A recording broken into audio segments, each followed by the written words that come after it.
In this video, I'm going to show you how to zip a PDF file window in Windows 10 or 11. If you find this video helpful, please consider to like this video and subscribe to my channel. In saying that, let's just jump straight into the video. Alright, so I've got this PDF file here, and to zip it we simply just need to right click on the PDF file. And then from here, we need to click onto where it says compress to, and then zip file.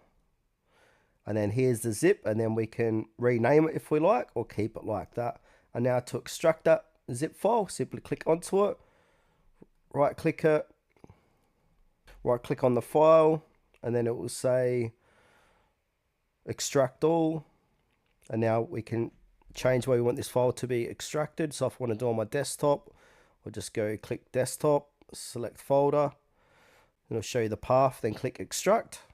And now that PDF should be extracted onto my desktop like so.